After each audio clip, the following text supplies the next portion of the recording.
Due to the Prime Directive, Starfleet is unable to interfere with Turkana,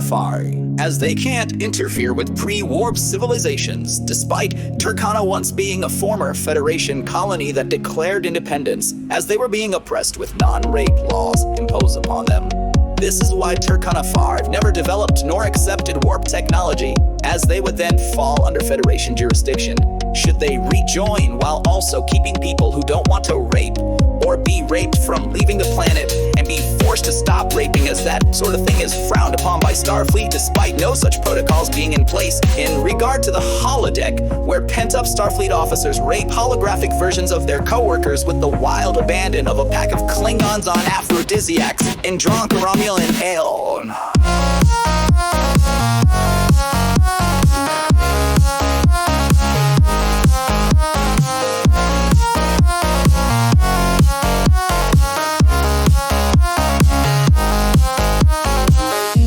That Turkana 40 is the rape capital of the galaxy and a containment planet where rapists are deposited and breed like cockroaches. After declaring independence, Turkana 4 engaged in a civil rape war that lasted for a century until a peaceful resolution was made by giving each other a reach around. Rape became Turkana 4's way of life as it prospered due to its fair rape tax policy that saw incredible growth as rape towns became rape cities to rape countries until unified as one giant rape planet. While it's well known that Turkana 4 is the second most visited vacation planet in the galaxy next to Riza, as a result, Turkana was able to develop a rape-based culture, traditions, and economy that would make Ferengi envious and Klingons afraid to visit. It also has wide and varied biomes such as forests, deserts, and oceans where rape can take place. Any planet can become a rape world if it wants to be. Is their slogan to attract toys from every corner of the galaxy, while it's the only civilization that the Borg never tried to assimilate and stay away from, as they know it would turn them into an HR Hydra biome, matched to sexual and nightmare species that would spend their all the time assimilating, i.e. raping each other, while the same goes for the Q continuum, who shivers at the thought of being infected, causing reality to collapse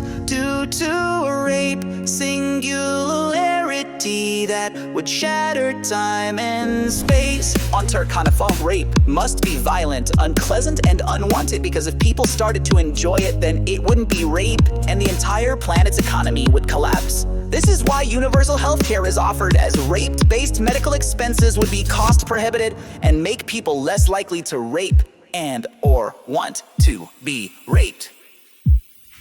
Tasha Yar was clearly one of these people, which is why it was necessary for rape gangs to exist to maintain the status quo and keep people like her in line. That's why their only objectives were to rape dissenters and not loot or murder. While they get Christmas bonuses, yes, Christmas exists across the galaxy. In the future, you fucking heathens, based upon how many men, women, and children they rape, while the legal age of rape was mandated by the Rape Planet Council at 10 and over, because come on, they're rapists, not animals. It also wasn't a requirement as a citizen that you had to rape, while you could join part-time or even volunteer on weekends, but had to maintain a quota of at least 3 rapes per week to maintain your social rape critic score. But if you refused to rape, you'd be subjected to rape direction by the local authorities.